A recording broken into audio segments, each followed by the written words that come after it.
Hello friends, and welcome to our first ever Setting the Table episode.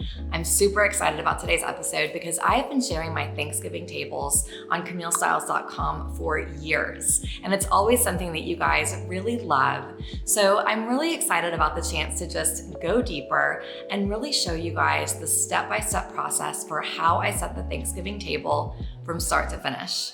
So apologies in advance. I am still dealing with this scratchy throat that I've had ever since we got back from Japan.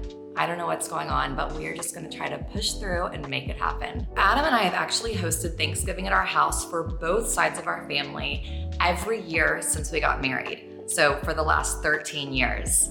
We really do it potluck style. Everyone has like their signature dishes that they bring, and it's just such a fun tradition. I think it's really special that we do get to bring both of our families together and that everyone gets along and really loves each other. It's just such an amazing way to celebrate the holiday, and I don't take it for granted at all. In my day-to-day life, I usually approach setting the table really casually. I'm definitely not one to design like elaborate tablescapes for normal family dinners, but Thanksgiving is different.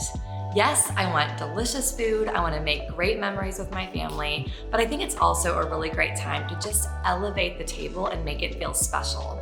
When everyone walks in the door and sees this beautifully set table and flickering candlelight and sees the place settings, there's just something about it that I think makes everyone feel really taken care of, and it's like a cue to their brain that says, this is a festive day. Today is my practice round for this year's family Thanksgiving dinner. I'm going with warm, natural, like wabi-sabi vibes. And of course, I'm setting the table with all Casa Zuma dishes. I'm gonna incorporate some like produce from the grocery store just to really give that like abundant fall spirit. And then I'm gonna go out in the backyard, grab some olive branches for the table, and what else? I'm gonna make some place cards for each place setting, and I'll include the links to everything I use. So let's go set the Thanksgiving table. I approach setting the table as a creative project, and the table is like my blank canvas. I always start by creating an inspiration board on Pinterest so I can really hone in on my color palette and what materials I want to use. The fun part is really figuring out how to style everything in a way that feels fresh and different from last year. I don't usually get super themey. I'm not a big fan of having things that I only get out once a year. If I'm gonna buy something new, I'm looking for themes with a timeless quality that I can mix and match with everything I already own. My number one priority when I'm setting the Thanksgiving table is that it's not going to stress me out.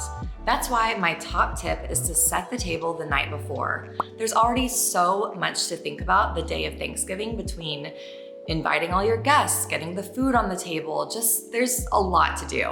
I don't want to have to think about setting the table and end up pushing it to the last minute so that I don't really get to make it special. Now, you guys know I love a neutral color palette at every time of year. So especially at Thanksgiving, I lean hard into all of those muted, earthy colors. But I also want my Thanksgiving table to feel really special. So I rely on a lot of texture to warm everything up. From the table linens to the woven serving pieces, I incorporate so much texture so my table feels really warm and layered. I am not a fan of perfectly starched tablecloths.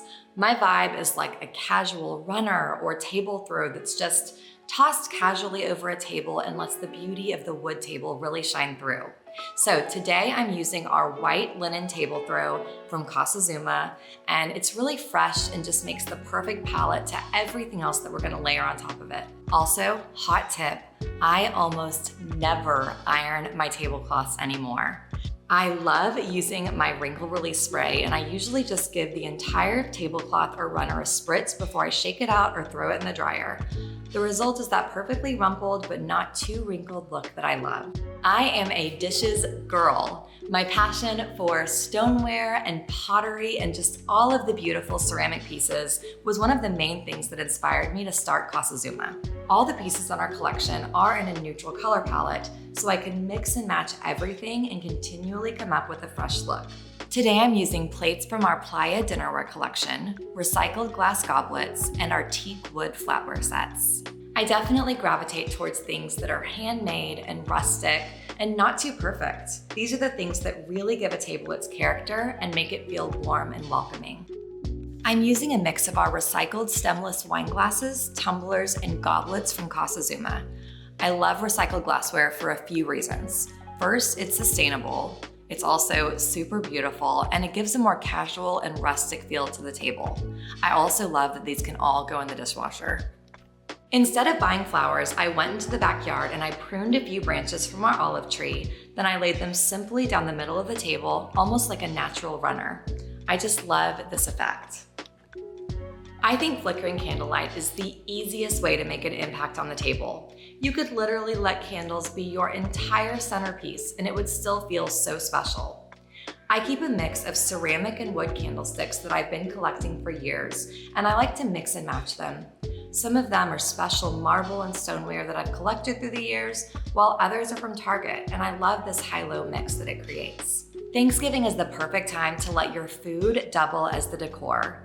So often I'll set out a cheese board on the center of the table, and it does double duty. It's like this beautiful, colorful centerpiece, and it's also our appetizers and snacks through the meal. This year I kept it really simple, and I got inspired by the idea of a modern cornucopia.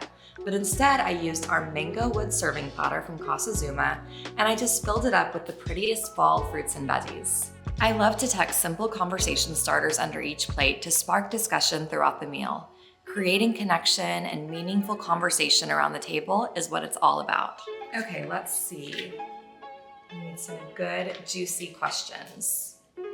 What is your unique ability? Maybe that I can talk to anyone? What has been making you happy lately? That's a good one. What is your most favorite meal you've ever eaten? Favorite question ever.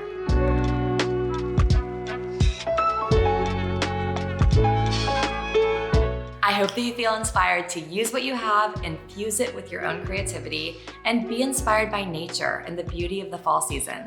I have no doubt that if you let your own creativity be your guide, you will create such a beautiful Thanksgiving table this year that brings more joy to your holiday and more joy to your family and friends. And that's what it's all about. So I'd love to hear if you enjoyed this episode. Drop a comment, let me know if you'd like to see more of these Setting the Table episodes, and I will see you next time.